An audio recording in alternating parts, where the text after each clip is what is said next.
Allora, l'amico Mario Pastore Stocchi, che per la manifestazione odierna ha invitato, nella sua funzione di animatore delle pagine cordiali, ha invitato il qui presente Jean-François Rodriguez a causa di un suo inderogabile impegno. Non può essere oggi fra noi per assicurarci la sua prevista presentazione e così mi ha chiesto di sostituirlo e di portare le sue scuse, io, eh, cosa che naturalmente faccio volentieri. Rodriguez, sentite lo pronuncio alla francese perché è francese, ma direi è anche italiano e anche spagnolo, quindi bisognerebbe pronunciare il nome in tre modi diversi. Rodriguez ha dedicato quasi la sua intera attività di studioso alla stagione letteraria artistica che va dal simbolismo al surrealismo, ossia grosso modo ai 50 anni compresi fra il 1880 e il 1930.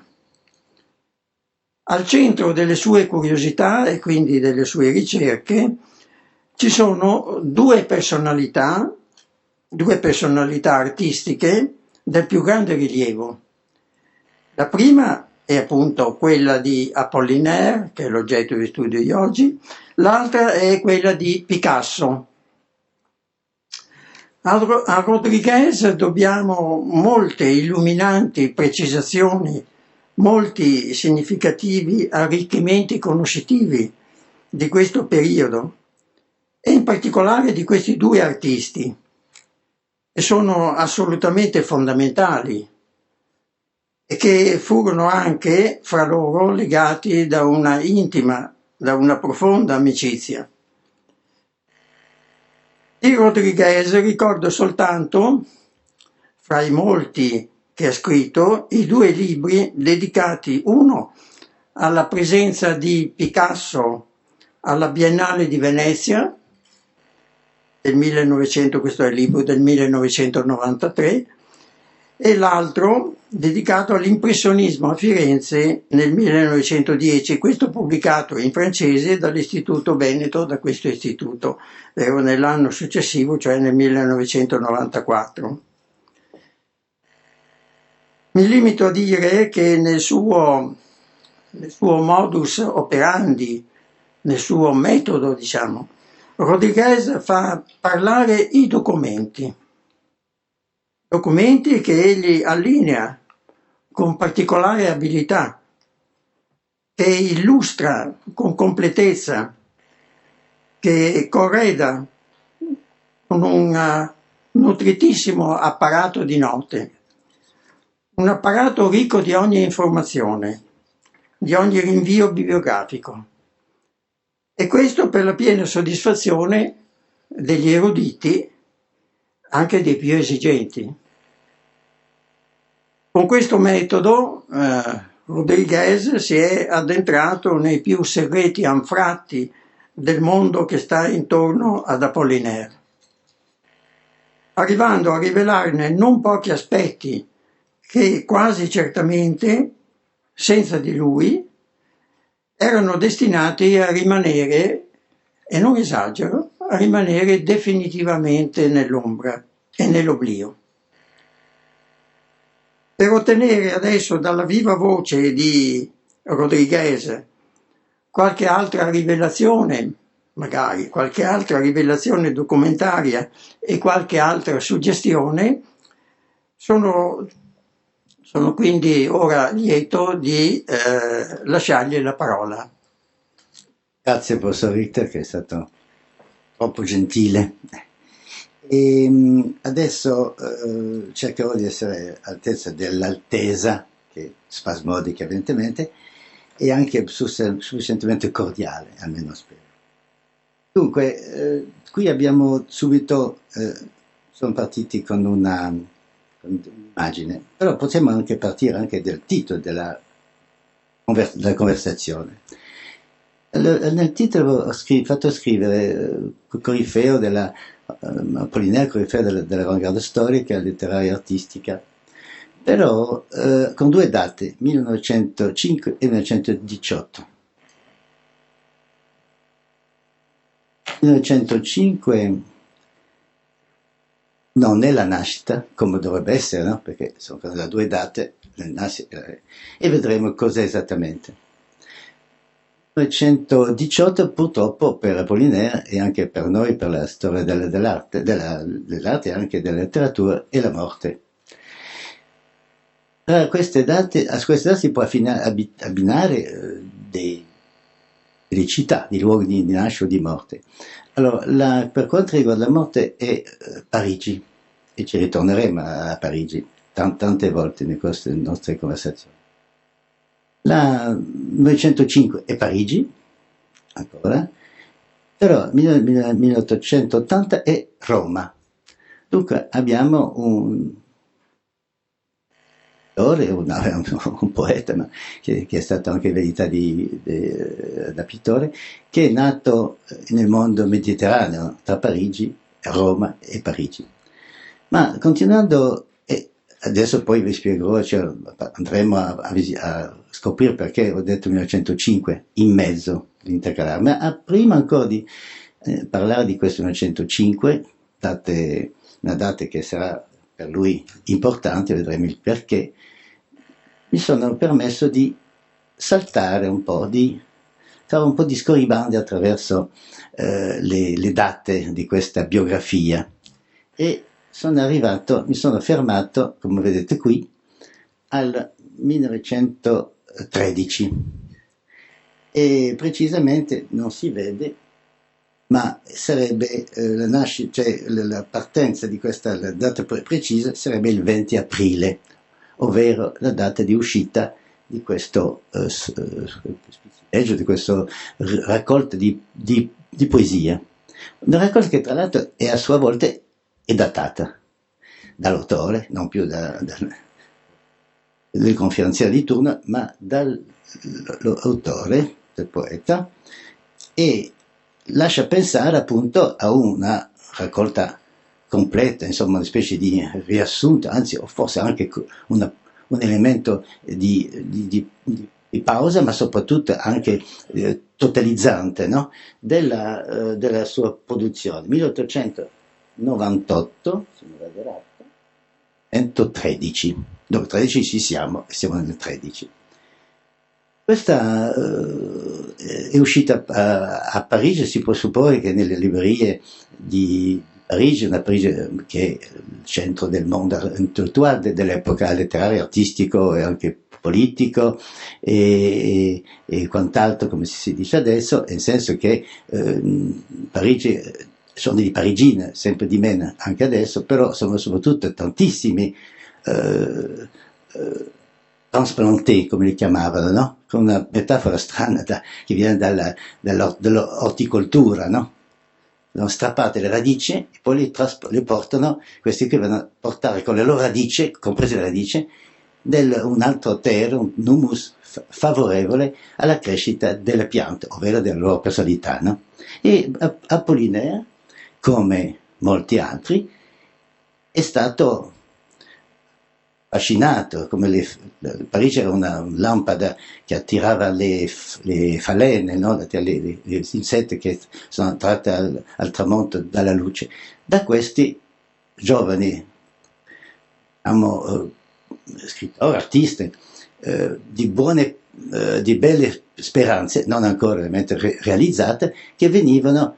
Certo, quelli di Parigi si parlava di francese, andava a Parigi è hors de Paris, point de salut in Francia, no? E tutti quelli che volevano farsi un nome andavano dalla provincia a Parigi, e anche questi giovani venivano da fuori.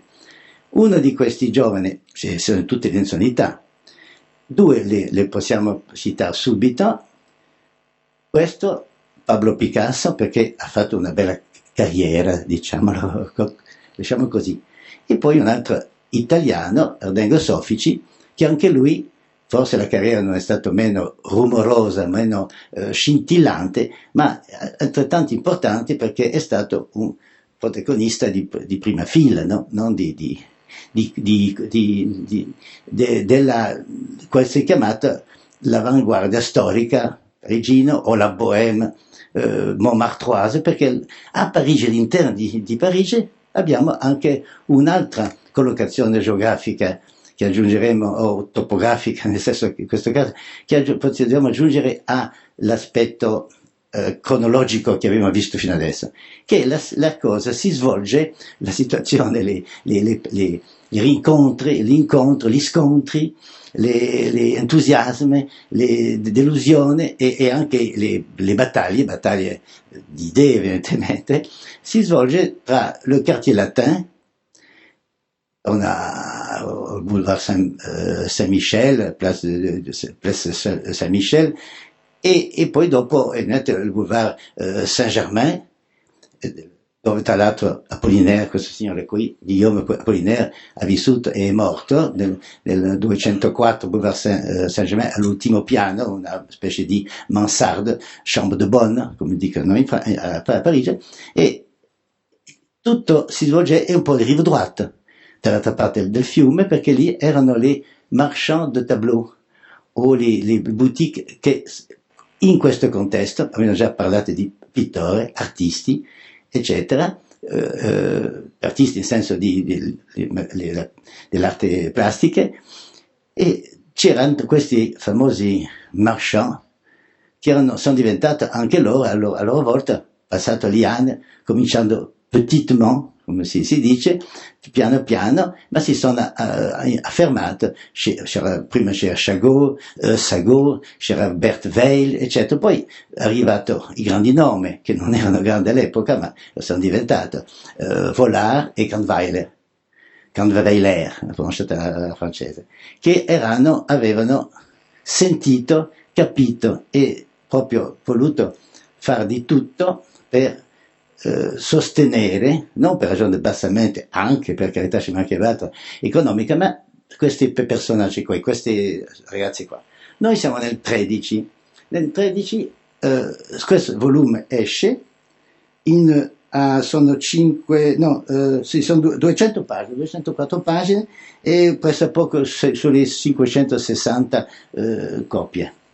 Dunque, vuol dire che però non è un bestseller come adesso si può pensare, donc si pensa, però era sicuramente per Apollinaire, questo Guillaume Apollinaire, che era nato a Roma, che non passa sulla sua vita prima dell'arrivo a Parigi, l'arrivo a Parigi nel 1900, e non è un caso, per lui è un caso, perché sua madre, persona un po' particolare, diciamo così, di casino in casino e di fughe dagli alberghi senza pagare il conto, e approdato a Parigi.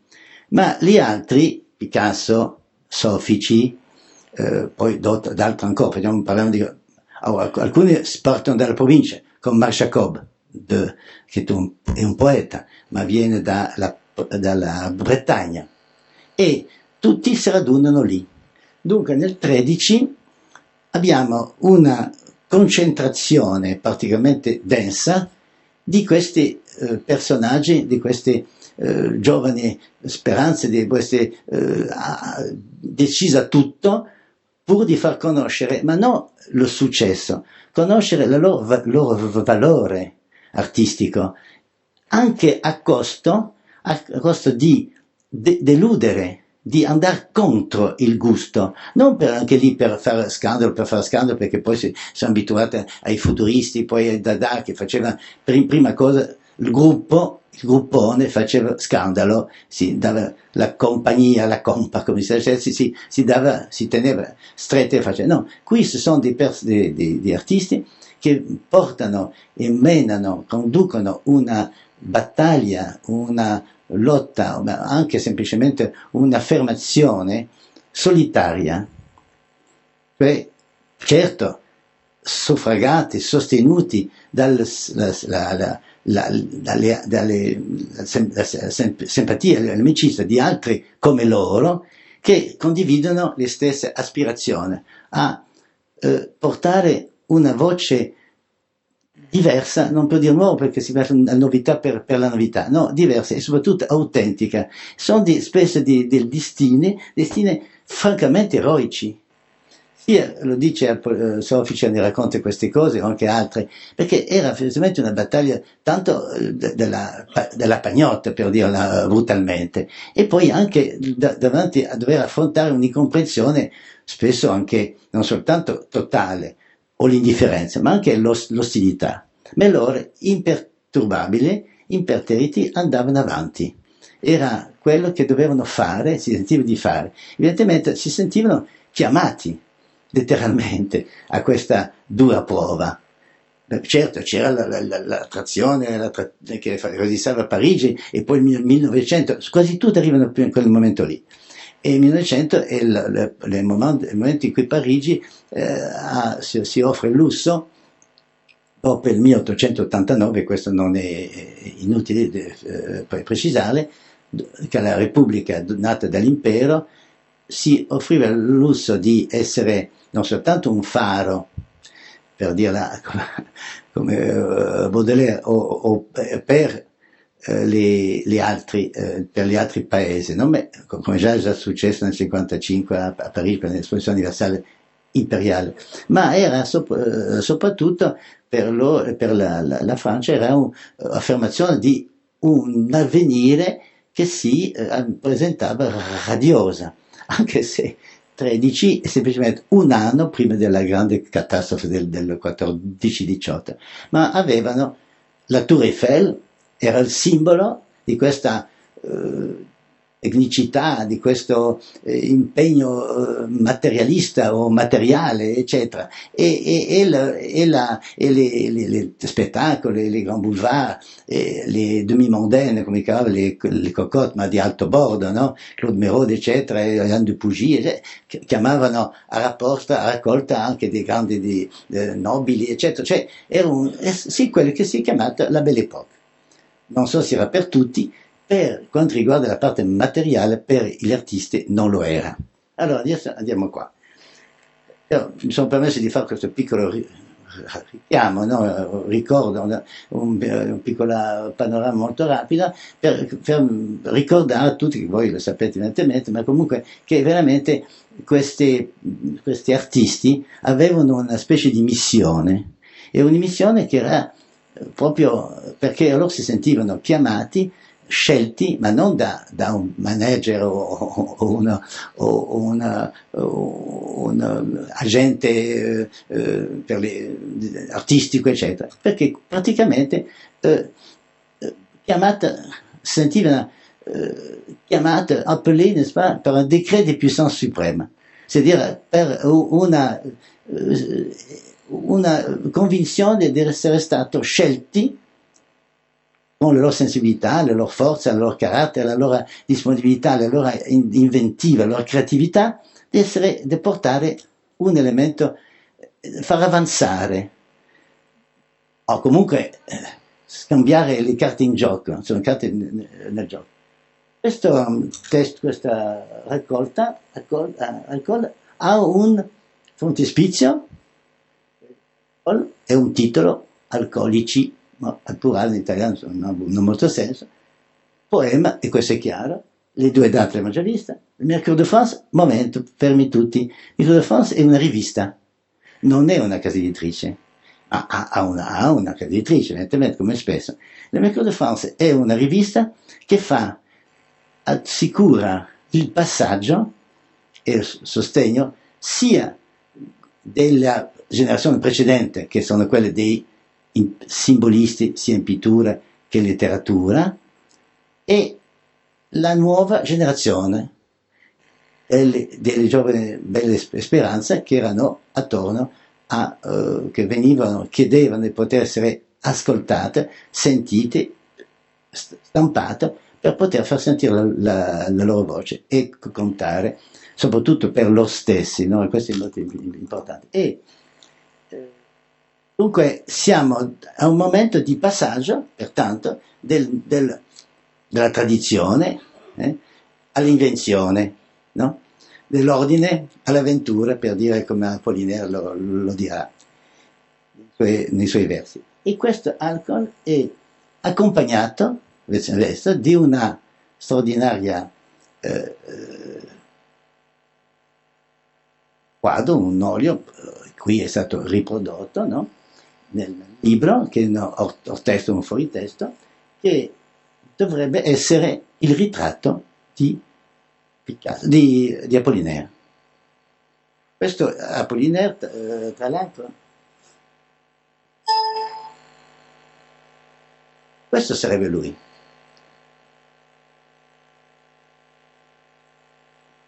E così, è lui. Buffon e égaré au possible, come diceva prima, citando un amico Mario, citando Rimbaud. È lui l'autore, no? Il testo, il ritratto di Picasso, che non la fotografia, tra l'altro. A prima vista, perché ve l'ho detto, ma nessuno poteva riconoscere, nemmeno loro, gli amici, no? Però è stata una interpretazione cubista, è un termine comodo, ma surnaturalista, nel senso che va di là della natura, del realismo, è un realismo più profondo, più scavato, più autenticamente scarnificato, ma fino all'essenza, che è questo quadro qua. Non soltanto prima si è offeso, ma al contrario è stato molto grato di questo quadro. E si può pensare, allora, è interessante, abbiamo detto 200 pagine, 500, 600 quasi esemplari, la copertura è gialla, strano, no? Perché tutta gialla, un bel giallo. Allora, diciamo, già è curioso, ma era in realtà un po' l'epoca, no? Teniamo a mente questo giallo, ne riparleremo. Picasso, allora ritorniamo adesso al 1905, andiamo indietro. Picasso ha conosciuto Apollinaire ha conosciuto Picasso nel fino al 1904 e 1905. Erano giovani tutti e due, perché un po' sono leggermente più giovani, comunque frequentava l'ambiente dell'avanguardia, ovvero degli quartieri che ho detto io. Ma allora si sono conosciuti in un bar inglese alla stazione Saint-Lazare, perché Apollinaire andava avanti e indietro dalla periferia, non aveva la possibilità di fermarsi in città e viveva con mamma e il fratello e l'amico e l'amichetto della signora. Allora, questo qui si incontravano in un bar prima di prendere il treno e l'aveva già fatto Huysmans, no? Avevano era di moda, le fashionable, quelle che hanno amate di Inghilterra, ancora di moda, per sentire un profumo di Inghilterra, andavano a prendere un pinta di ale o di quale, non so, birra scura, irlandese, in questo bar.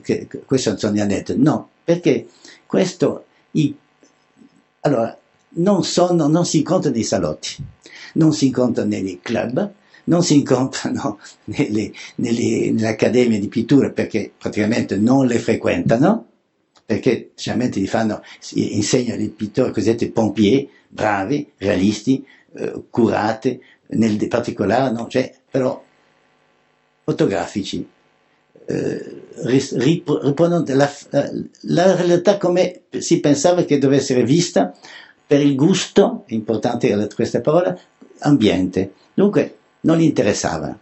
E frequentava, viceversa, si frequentava tra loro, nei atelier, nei bar, eccetera. No? E dunque si trovano lì. E nasce una grande amicizia tra Apollinaire e Picasso. Due giganti, se possiamo dire, come si dice adesso in linguaggio giornalistico, dell'arte e della poesia, della letteratura. Ci sono altre. C'è un piccolo manuale di De Caudin, che è il specialista di Apollinaire, che si è preso la briga di fare un bottin d'Apollinaire, cioè la lista dell'indirizzo, delle amicizie di Apollinaire. E in questo, che è tantissimo, ma tutti sconosciutissimi per noi, e soltanto Picasso e tre altri e Apollinaire hanno potuto arrivare fino a noi, che sono considerati come sono considerati.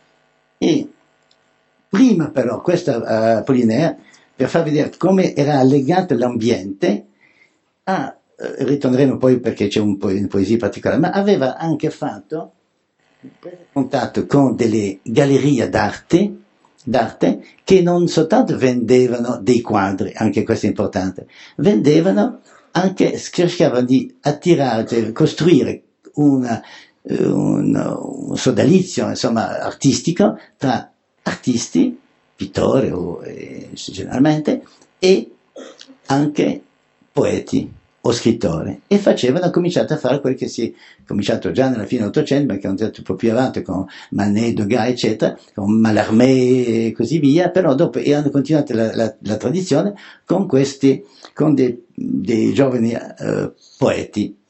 E infatti Apollinaire, attraverso delle conoscenze, di vedere dei quadri, dei volumi, illustrato, per esempio, questo da Derain o questo da Dufy, ovvero due pittori, che uno è un cubista e l'altro nasce come, diciamo, si interessa alla pittura cesaniana, però dopo praticamente non lascia, abbandona, non è abbastanza, per lui abbastanza forse stimolante, e allora si decide di orientarsi verso altro tipo di lavori, però gli interessa avere questo sodalizio, questo lavoro in comune. Sono questi interessanti, siamo dell'avanguardia, sono dei giovani che vogliono portare una voce nuova, una voce contenuta diversa, non diciamo accademica, eccetera, con l'arte, però sono delle tecniche medievali, o meno del 400-500, perché sono delle xilografie, cioè sembra la cosa, un testo, diciamo, particolarmente, si può dire, anticipante, cioè avanguardista, volevo dire, no? E che sono illustrate con delle tecniche medievali. E soit l'enchanteur puissant, che è quello di prima, è una storia molto complessa di fondo medievale, con la fate Viviane, la mago Merlino e tanti altri personaggi, no? Una specie di straordinaria bullicante situazione di incantesimi, eccetera, insomma, delle cose che un po' hanno già sconcertato, visto che siamo nel 1900. Però ha trovato subito uno artista come Derain, che l'ha fatto diventare, ha usato questo testo, l'ha stimolato tra l'uno e l'altro, onde da fare un volume. Però sono dei volumi che sono a tirature limitatissime, come l'altro. Però questo già è un po' più interessante, perché vediamo che, se facciamo scorrere rapidamente queste immagini, si vede che sono fatte di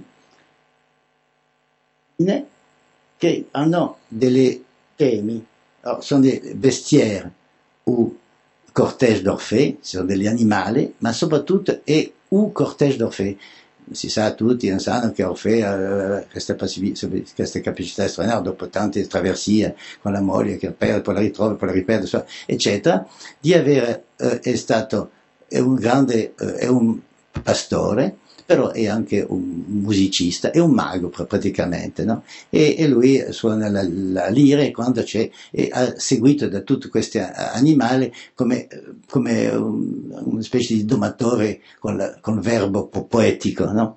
E poi tra l'altro era considerato anche come un profeta che ha anticipato Cristo, in un certo senso, almeno si pensava così all'epoca rinascimentale, e che dunque aveva parecchi diciamo, aspetti affascinanti. E poi era anche lui uno che è stato segnato dagli dei o dal destino per essere un grande poeta, un grande lirico, anche tra l'altro particolarmente dopo la morte della moglie, nel senso che è diventato un lirico del dolore, della perdita del tempo che fugge. E Apollinaire si vede che lo interessava già, siamo, le date esattamente, siamo il 27 novembre del 1109, questa uscita di questo, no, è un po' più tardi, 11, 9 era il precedente, la Chanteur Pourissant, invece è nell'11, e prepara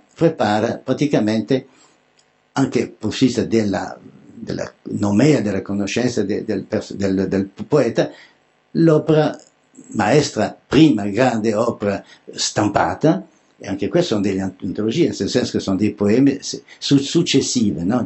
L'altro è un testo in prosa, il primo che abbiamo visto, queste sono delle poesie molto corte, così, ma tutte sono dei medaglioni estremamente raffinati, a tal punto che uno come Breton, che lo conosceva bene, il grande Papa, si è chiamato così, il grande capo spirituale del surrealismo, lo considerava come una straordinaria qualità per quanto riguarda la prosodia, per quanto riguarda il testo poetico. Questo è, vediamo altre immagini, vedete, Orfeo e poi le sirene. Allora, ci arriveremo un po', ritorneremo. Ritorniamo allora adesso al testo precedente. Lo testo precedente dovrebbe essere una raccolta di poesia che va da una data a una data. Il piccolo particolare è che il testo di apertura, che si chiama Zone, forse l'avete da qualche parte, io lo prendo nel mio testo, e apre la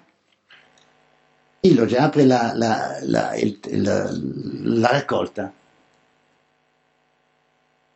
E visto il ritratto per un lettore ingenuo, un lettore innocente, vedo questo libro, c'è un testo, c'è una off-test, un testo di Picasso, interessante, vabbè, un po' strano, un po' sconcertante, insomma, toglie il concerto, torna l'armonia delle cose, però, e lo apre, lo compra, lo apre, e infatti c'è subito all'inizio un poema, una testo abbastanza lunga, che lo mette subito in medias res, lo mette dentro il testo, no? Allora, abbiamo un autore forse semi-sconosciuto per un piccolo gruppo di persone, un'elite, un gruppetto di ragazzi che lavorano nelle 7 regioni, e poi c'è finalmente questo qui ha l'onore della stampa, fa gemere le stampe, come si dice, e poi dopo dice che è tutta una produzione che del 98, 2 anni prima di arrivare a Parigi, passando attraverso il famoso anno 1905, che poi sarà l'anno in cui Apollinaire per la prima volta anche scriverà un testo di critica intuitiva, poetica dell'arte, e dove darà il posto d'onore a parte che si chiama Méditation esthétique, poète cubista, ma darà la parte migliore, la parte più importante, il cuore del suo testo, a una analisi poetica, ma intuitivamente profonda, ricchissima, della personalità di un pittore che nel 1905 è perfettamente o quasi sconosciuta, anzi è sconosciuta. Picasso nel 5 è ha fatto prima, lavorato con il famoso Pierre de Blum, Bleu, dei miserabilisti, dei mendicanti, delle madri che stringono un magro bambino malaticcio in una zona di casipole abbandonate, eccetera. E poi ovviamente nasce una poderosa più ottimista, più forse leggermente manierista nel modo di presentare, e poi finalmente arriva al cubismo attraverso una serie di tappe.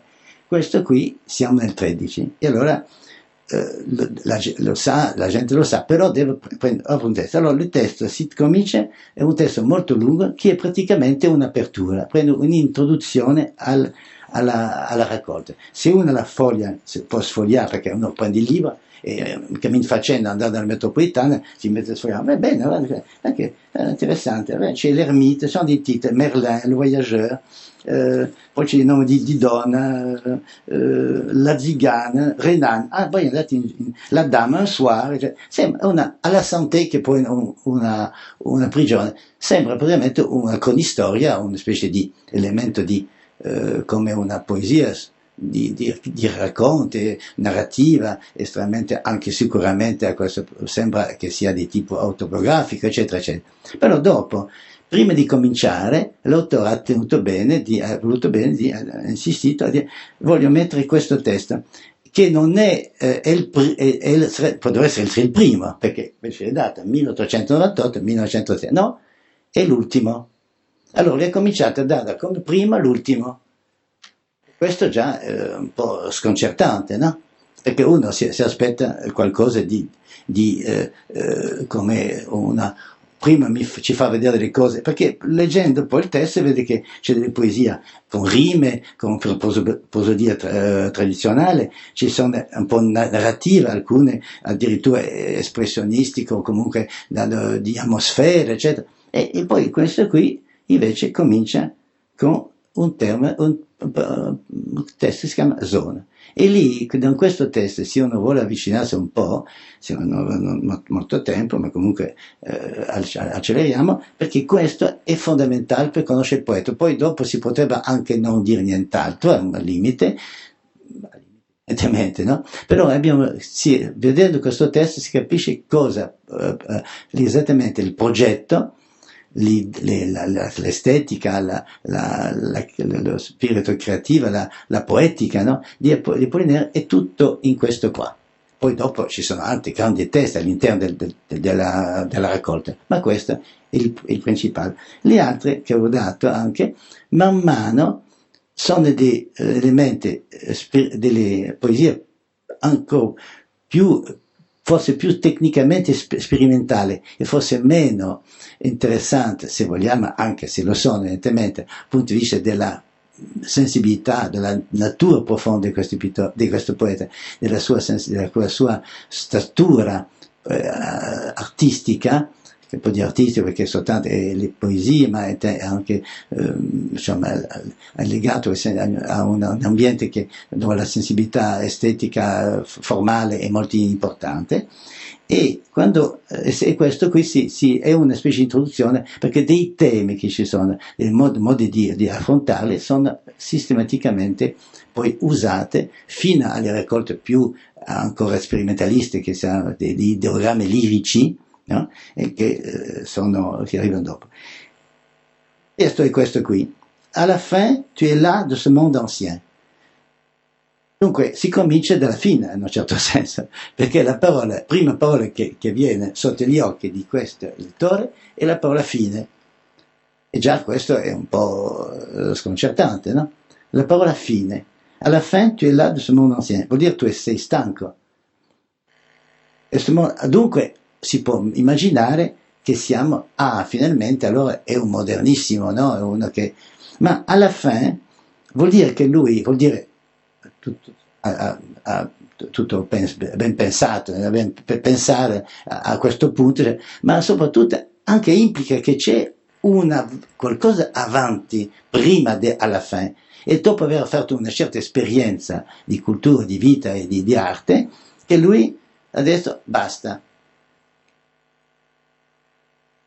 Dunque sappiamo che è un poeta dell'avanguardia, anche se stranamente fatto cominciato questa parola che potrebbe pensare che cominciamo dalla fine, però la fine, anche se non vuol dire la fine, però allo stesso tempo è anche la fine, ma la fine di un qualcosa che è cominciato prima.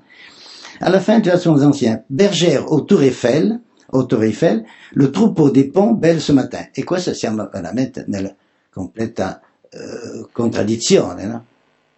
E questo può sicuramente turbare un lettore, perché già ha visto un quadro che è un ritratto che non è un ritratto, ma lo è, ma non lo è. E adesso pensavo che sull'ultimo, quest'ultimo dà proprio l'impressione di essere il primo, e in questo caso non è l'ultimo, dunque diciamo sconvolgimento delle coordinate temporale e anche spaziale, però sappiamo che a Parigi, perché la Tour Eiffel è il simbolo di Parigi, del Parigi dell'Ottocento, fortemente targata, centro della cultura, dell'avanguardia, ma anche tecnica e così via, delle libertà, perché il 1889 è stato quando la Repubblica francese ha celebrato 100 anni di Repubblica, 1789-99. E subito dice: tu en as assez de vivre dans l'antiquité grecque et romaine. Ah, si tranquillizza, perché adesso riprende Monde Ancien. Poi però, subito dopo, sono ben staccati quelli tre versi, no? Ici, même les automobilistes ont l'air d'être anciennes, même les automobiles ont l'air d'être anciennes. Anche le automobili sembrano... Allora, è una specie di impregnazione allora dell'antichità, dell'antico, della tradizione, anche su un elemento che è il simbolo per i futuristi, dal 1909 in poi, simbolo della modernità. E questo qui, no, a Parigi, in questo momento, con questo contesto e questa sensibilità, no, potrebbero far pensare, ecco, a qualcosa di antico. Et stranamente, subito dopo, la religion seule est restée toute neuve. La religion, 2 volte, est restée simple comme les hangars de port aviation. Allora anche questo è un'altra cosa che può sconcertare, perché la religione non si può dire che sia nuova, è eterna se vogliamo, il cristianesimo è una cosa eterna, ma nuova applicata alla religione cattolica o cristiana, come sicuramente si può pensare, è strana, no? E poi è resté simple, come le hangars de port aviation. Allora, neuve et simple come le hangars de port aviation. Dunque c'è nello stesso tempo una specie di attura tra il fatto di essere, la religione è considerata normalmente come una cosa molto antica, ecco, risale al secolo dopo Cristo, prima, e poi dopo subito che questo port aviation, questo porto cioè treno d'aviazione, e questo è un elemento di antichità, se non certo si può dire, ma soprattutto di semplicità, di qualcosa di elementare, perché questo, il port aviation, è una conquista, ma visto in un modo strano, visto in particolare. Apollinaire dice: quando l'uomo ha voluto imitare la marcia, ha inventato la ruota. Quando l'uomo ha voluto imitare il volo degli uccelli, non Icaro, che ha dei problemi, ma ha inventato l'elica. Cioè che praticamente l'invenzione non è un copiare la natura, è supinamente, subordinatamente, ma è qualcosa di estremamente nuovo, che può anche, però il risultato è sempre, comunque, opera umana, ma opera di una creatività dell'uomo che ha qualche cosa da fare con il gesto creatore dell'universo, di Dio, no? dunque è divina. Je médite divinement, dice a un certo punto Apollinaire. Attraverso una linea, un passaggio, diciamo, una lignée, insomma, un lignaggio, insomma, che va da poeta Traccia, no? Cantore di Traccia, e fino ai nostri giorni. E anche attraverso i fari, quelli famosi pittori, Rembrandt, Michelangelo, Poussin, eccetera, che già un secolo, mezzo secolo prima, Baudelaire aveva salutato, no? Nel suo fare. E poi naturalmente va avanti. Allora, il testo non si può andare perché lo raggira, però è un testo estremamente complesso perché mette in discussione le coordinate ortogonali, se si può dire, come in un certo senso, ma non che facesse la poesia pittorica o vuole imitare, no, e che praticamente queste coordinate, queste tradizioni passive, pigre, eccetera, no? Le trasforma, hanno una tradizione attiva che non nega il passato, ma su quello, partendo come hanno fatto questi grandi fari, questi grandi poeti o artisti, di reinventare, ecco, la loro visione, e non tristemente e in modo anche pedissequo, insomma, eccetera, riprodurre sempre delle immagini graziose, agradevoli, accettabili, comprensibili direttamente, ma che hanno soltanto sono degli approcci idealisti, no? di questa pittura o di questa scrittura. E lui vuole fare qualcosa di estremamente autentico, estremamente quasi eroico. Infatti però resta ancora, se chiudiamo con questo, perché resta ancora questa immagine strana. La Tour Eiffel è una bergère, una pastorella. Dunque rimane anche un episodio, una tradizione bucolica, della pastorale, della letteratura, dell'arte, del Boucher del 700, del 600, del 700, un elemento estremamente lontano di quello che puoi immaginare essere la Tour Eiffel, no? E infatti è così. E perché in realtà questa bergère presumibilmente lui pensa a qualcuno che è stato un elemento fondamentale della nascita di Parigi, almeno della Parigi moderna, dello spirito di Parigi, addirittura della patriottismo parigino e francese, e la Jeanne d'Arc e la Santa Genoveffa. E tant'è vero che poi subito dopo questo dice la religione, eccetera, eccetera, è semplice, come questa ragazza è semplice, Don Remy è una pastorella, la Santa Genoveffa è presentata come una pastorella, ma non lo è, ma comunque è questo la tradizione. Dunque si rilancia la tradizione prima di fare questa operazione, provocando o costringendo il lettore a fare uno sforzo di comprensione e anche di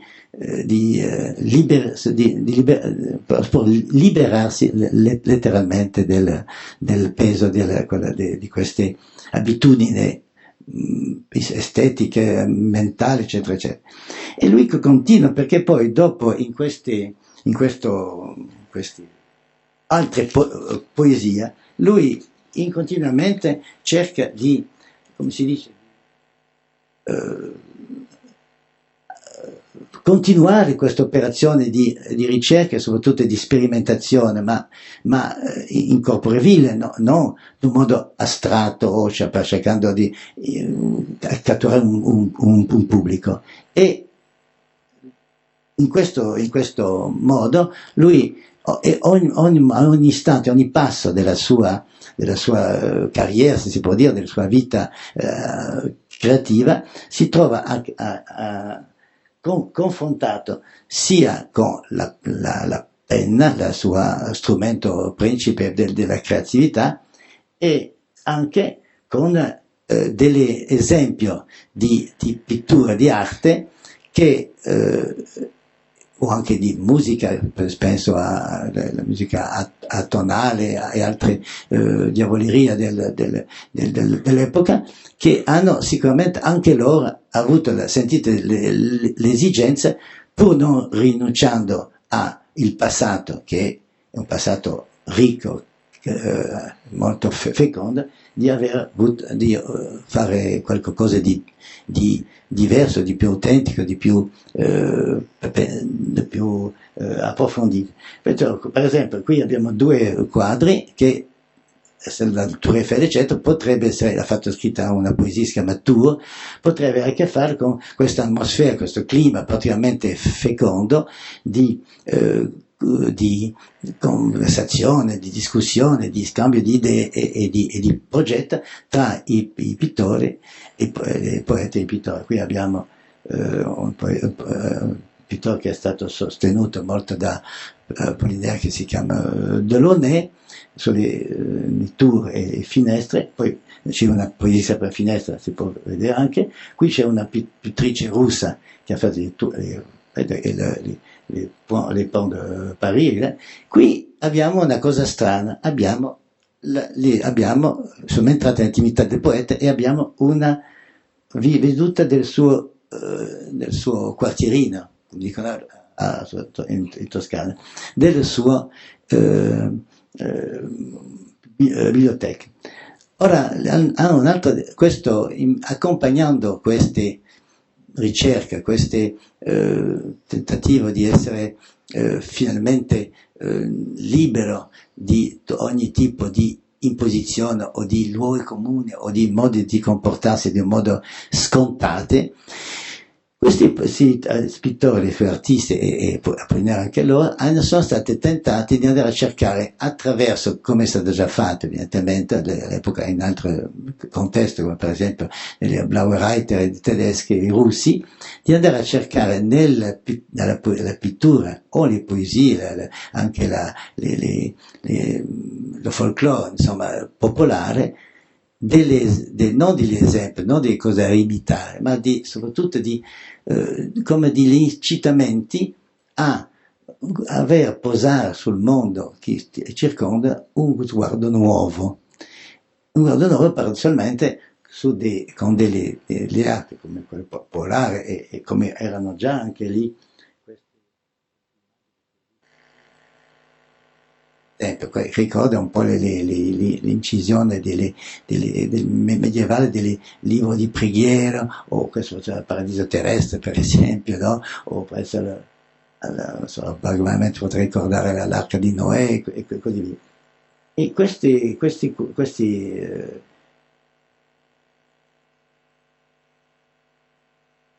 oggetti che sono all'interno del laboratorio di un poeta che ha scritto parecchie poesie, ma che sono letterarie, cioè non è che voglio rifare, che sono di sensibilità che sono più affini che non praticamente di quest'arte, come per Picasso. Questi sono due che aveva Picasso nel suo atelier, no? E questo qui è una fotografia di Apollinaire, lo vedete in alto a sinistra, nel atelier del Picasso, con un ticchi della Spagna, e questo qui, e poi che nel 1907 l'aveva, e poi questo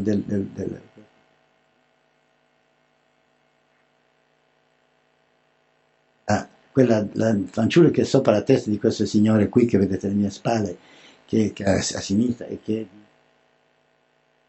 a Wieland, che è un pittore cubista, un giovane pittore cubista. C'è questa statua che abbiamo visto, questa maschera, e poi c'è un quadro di Matisse, del Port de Fauve, perché sono scambiati. Oh, Matisse, Braque, cubismo e primitivismo, ma attento, non si tratta, ci sono degli stimoli sono come sentire una specie di fratellanza tra questo tipo di avvicinamento, partendo dalla realtà delle cose, ma aggiungendo degli elementi poetici, dunque o mitici o anche decorativi, ma a funzione per esempio di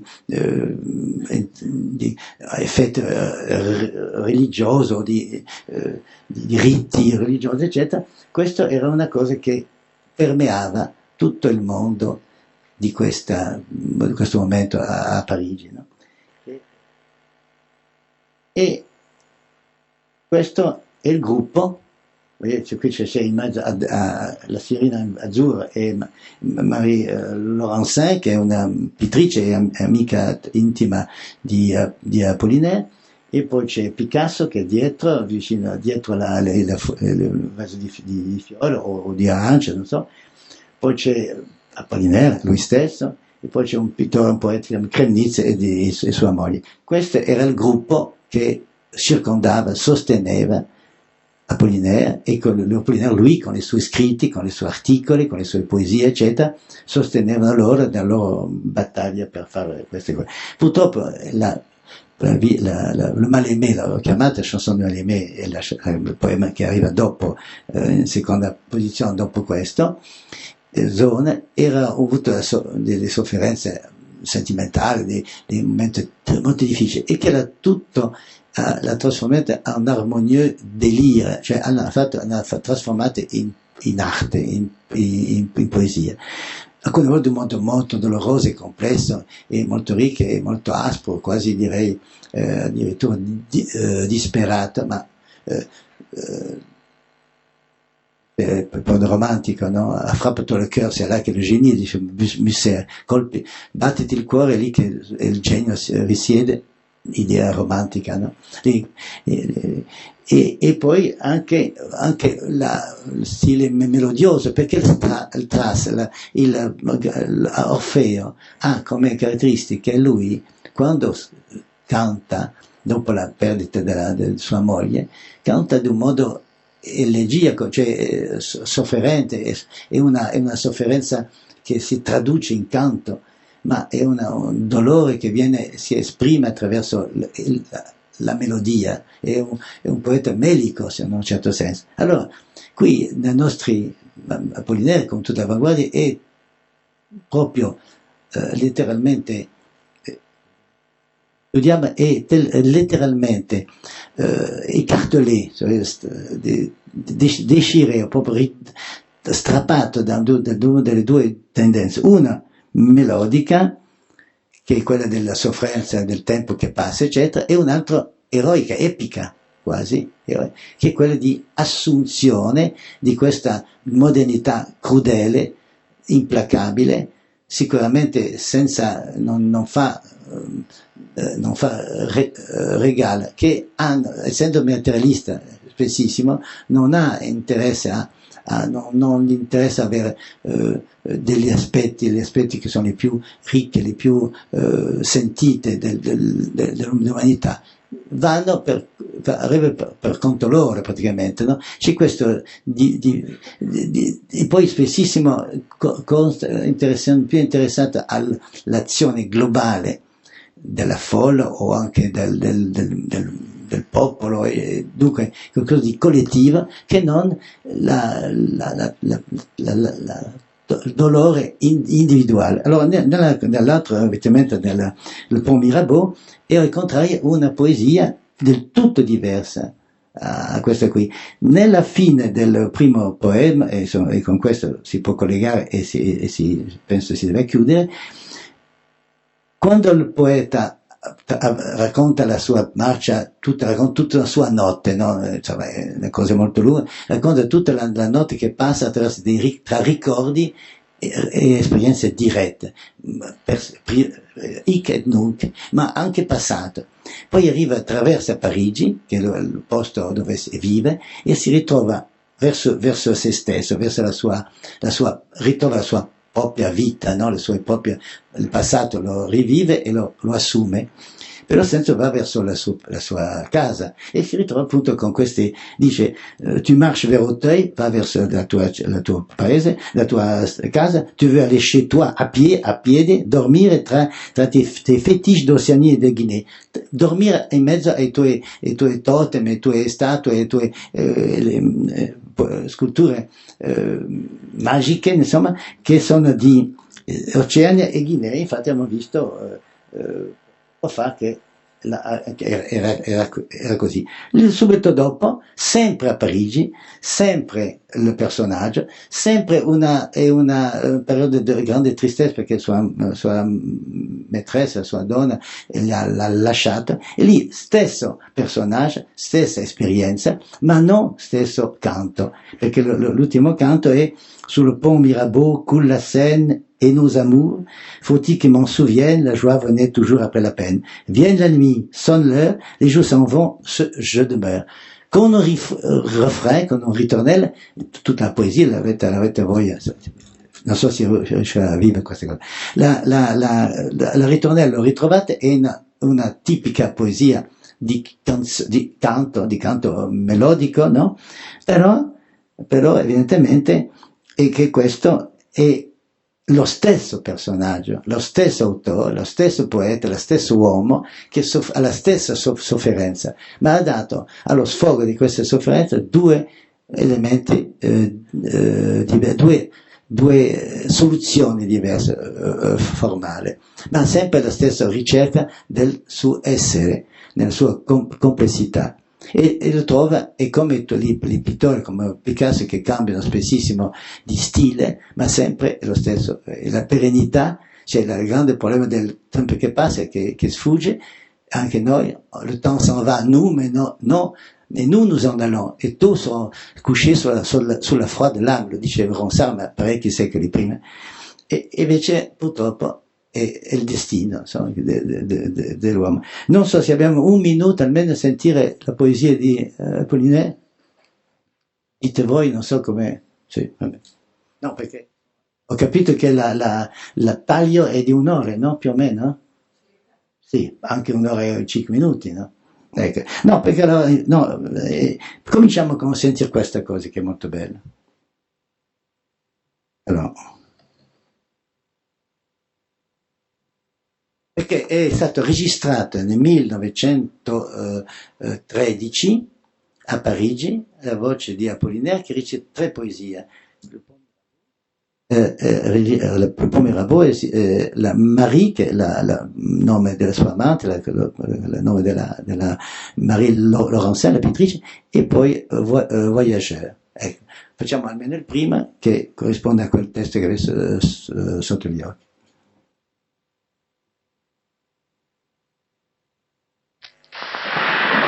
Le pont Mirabeau. Sous le pont Mirabeau coule la Seine, et nos amours, faut-il qu'ils m'en souviennent, la joie venait toujours après la peine. Vienne la nuit, sonne l'heure, les jours s'en vont, je demeure. Les mains dans les mains, restons face à face, tandis que sous le fond de nos bras passent les éternels regards longs de silence. Vienne la nuit, sonne l'heure, les jours s'en vont, je demeure. L'amour s'en va comme cette eau courante, l'amour s'en va comme la vie est lente, et comme l'espérance est violente. Vienne la nuit, sonne l'heure, les jours s'en vont, je demeure. Passent les jours et passent les semaines, ni temps passé ni les amours reviennent. Sous le pont Mirabeau coule la Seine. Vienne la nuit, sonne l'heure, les jours s'en vont, je demeure. È commovente, no? Anche perché viene dall'oltretomba. E questo è interessante perché noi abbiamo detto che è un poeta dell'avanguardia, insomma, ha visto la sua amicizia abbiamo letto almeno le prime sconcertante, un po' disturbante per un lettore medio di questo attacco della raccolta, questa apertura della raccolta, però è nello stesso tempo, per lo stesso tipo di situazione, diciamo, sentimentale, per lo stesso tipo per esprimere la stessa dolore di qui che sente molto, molto forte, molto intensa per lui stesso, no? Per il fatto che non riesce a uscire di questo dramma, di questa delusione, eccetera. Lui trova un'altra voce.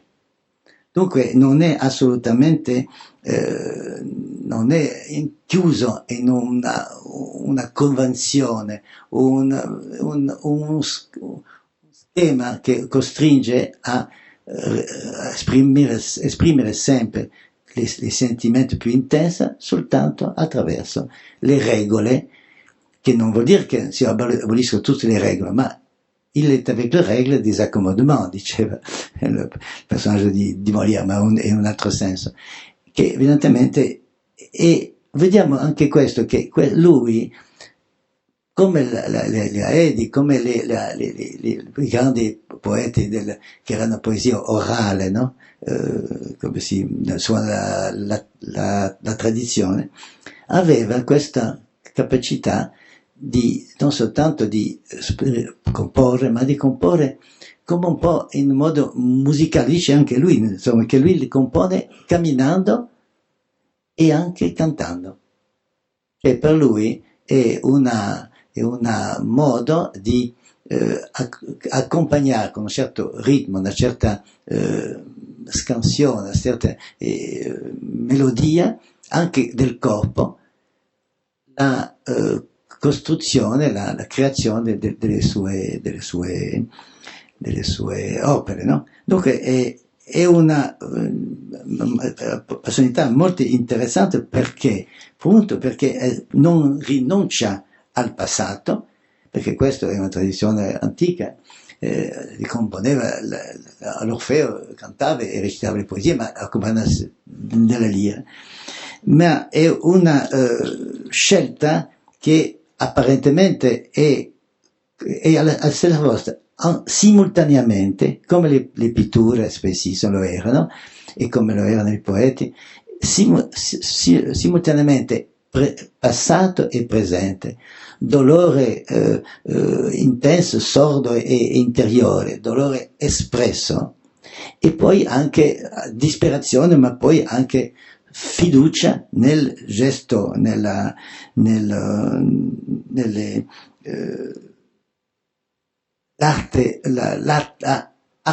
atto diciamo creativo, che è la nobiltà dell'uomo, è la sua ragion d'essere, no?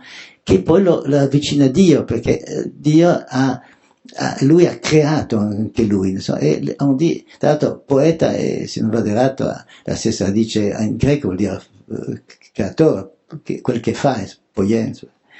E allora poesia è la creazione, l'opera costruita dalla mano e del pensiero dell'uomo. Dunque lui va è un inventore, un avanguardista che va al più profondo della tradizione. Tradizione è invenzione, ma l'una non abolisce l'altra. Non so se abbiamo ancora 5 minuti, dite voi o dica l'autorizzazione, ecco. Perché c'è un altro, potremmo sentire un altro ancora che è breve, però anche che si chiama Marie, mi sembra, se non va dire. Sì. Marie, vous identiez petite fille, vous danserez-vous mère au grand, c'est la ma cloche qui sautille, toutes les cloches sonneront, quand donc reviendrez-vous Marie. Les masques sont silencieux, et la musique est si lointaine, qu'elle me semble venir des cieux. Vous aimez à peine, je m'en bats les petits pieds. Les brebis s'en vont dans la neige, flocons de laine et ceux d'argent. Les soldats passent des crevages, encore à moi, ce cœur changeant et puis encore se pèse. Pèse où s'en iront tes cheveux, pèse-tu comme une mère qui moutonne. Pèse où s'en iront tes cheveux et tes mains, pèse de l'automne. Devant ce costume en dameux, je passais au bord de la Seine, un livre ancien sous le bras. Le fleuve est pareil à ma peine, il s'écoule et ne gagne pas, dans mon finira la semaine. Vedete che qui abbiamo, e concludiamo evidentemente, abbiamo degli echi interni a queste poesie. La raccolta, per finire, è una raccolta che è poliedrica ma anche polifonica. Nel senso che ci sono dei temi, dei leitmotiv, come in musica, per esempio, je passais au bord de la Seine, un livre ancien sous le bras, le fleuve est pareil à ma peine, qui s'écoule et t'arrive pas, tutte le mute. No? Sous le pont Mirabeau coule la Seine, et nos amours, faut-il qu'ils m'en souviennent, la joie venait toujours après la peine, vienne la nuit, sonne l'heure, les jours s'en vont, je demeure. Vedete che è lo stesso ritmo, no? Che poi uno leggete a casa, se avete curiosità di leggere le foglie che vi ho dato, vedete che la zona è esattamente al posto totalmente, ma in realtà è sempre lo strumento, la scelta del medium, si può dire, per usarlo come un termine di pittura, insomma, è cambiato, ma la sensibilità, la creatività del pittore è uguale. E quando lui fa delle poesie come Les Femmes, per esempio, che è molto bello anche questo, perché lei, anche lì c'è ancora un'altra cosa, sempre c'è qualcosa, può essere melodico, può essere sentimentale, malinconico, nostalgico, tutto quello che è stato sempre la poesia lirica, l'io e la poesia lirica ha queste caratteristiche, ma lo fa in modo tale che il mondo esterno non è cancellato, non è respinto, perché l'io ha tendenza, quando un romantico soffre, suo saggio douleur, tiens-toi più tranquille, eccetera, eccetera, altrimenti le lac di Lamartine, au lac, au Chimuet, rive propice, eccetera. Isolamento. Lì, in questo caso, gli elementi più che sono più sentimentali, più umani, nel senso di più sofferti e tendenzialmente più déchirants, più dolorosi, viene spesso a essere a competere, ma anche condividere con degli elementi che vengono dalla realtà esterna. Il poeta non è chiuso, non è più nel suo io. L'io è importantissimo, perché se no non potrebbe essere un creatore, un poeta. Però, per esempio, le prime righe di questo qui, Les Femmes, c'è, vedete nel testo, credo ve l'avete dato, mi sembra, no? Da qualche parte c'è abbiamo soltanto quelle prime due copertine, insomma. C'è fabbricato in modo tale che ha inserimento. Allora, dire che non è assolutamente niente a che fare con la poesia, che non è una copiare le tecniche del collage di cubista o di Piso, non c'entra niente, ma c'è questo stesso rifiuto della percezione per l'uomo, per il poeta, l'ego centrale, per la pittura, per le due dimensioni del quadro o anche della scultura, e la visione monoculare, l'unico punto di vista che si faceva, le coordinate cartesiane, insomma, la Vergine in mezzo, le due sante da due parti, eccetera, eccetera, che dava una stranica in caso come Tintoretto o altri che spaccano il barocco, ma non in questo senso qui, sempre spezzettano la formula, ma però è sempre la stessa. E in questo caso c'è una scritto in corsivo, poi in tondo, e questi tondo, poi corsive, tondi corsive o corsive intere, dà l'impressione di essere come se tu assistesse, cioè se fosse dentro l'umanità, dentro la vita, perché tu hai, è come anche una commissione musicale, è come in corsivo, in tondo sembra come si fa l'aria, le recitativi, cioè si comincia di un accordo di pianoforte o di fortepiano o di clavicembalo, e poi sono la narrazione. Dans la maison du vigneron, les femmes cousent. Descrizione.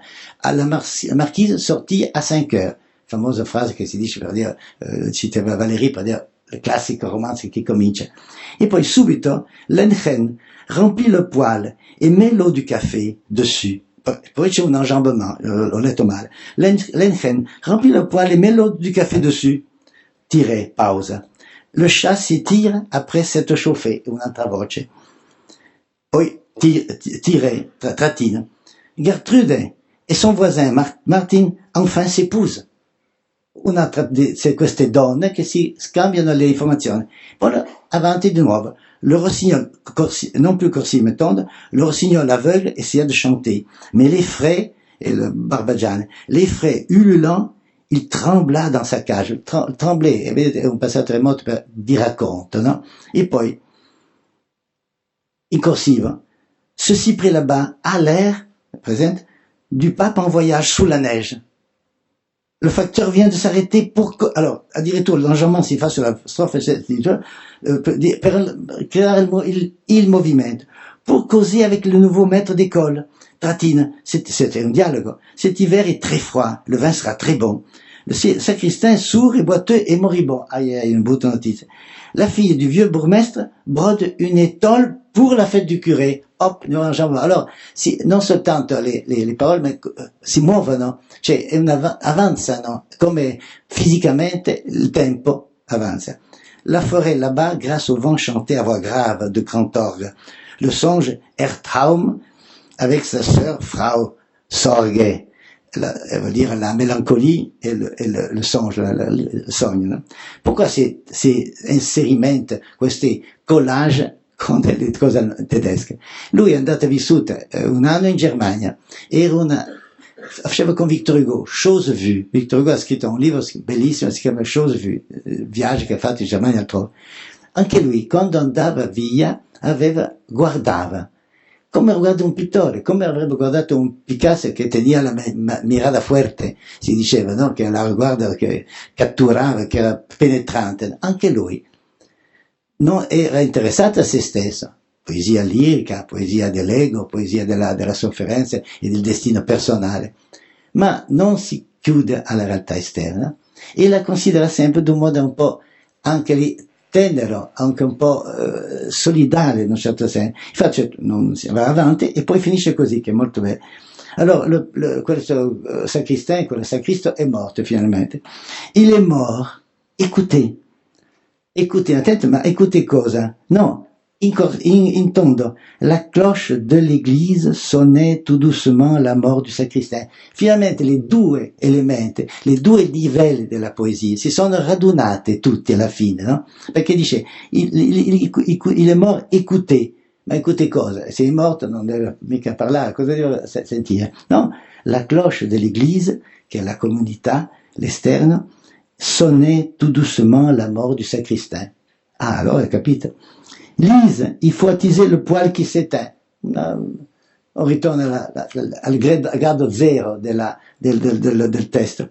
Però è molto bella la fine, cioè molto intenso, molto apre il testo che è cominciato con dans la maison du vigneron, chiuso, la quale si va e alla fine, molto bella, questa maison du vigneron, le femmes cousent, tutto un piccolo mondo familiare e anche un po' modesto, un po' anche meschinuccio, non so, ecco, messo lì, e alla fine, molto bello.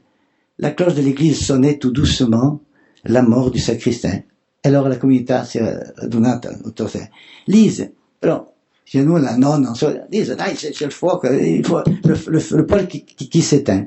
Et le verset, le final est sublime. Les femmes se signaient dans la nuit indécise.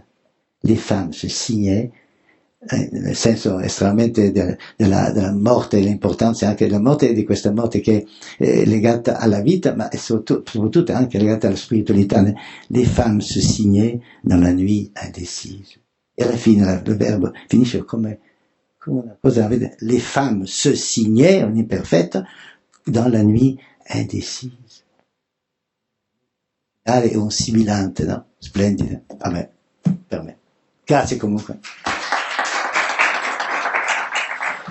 Volete, mentre mettiamo i capote, sentire almeno un pezzettino del terzo? È un po' lunghetto, ma no, man mano voi andate via e siete coperti di questo suono.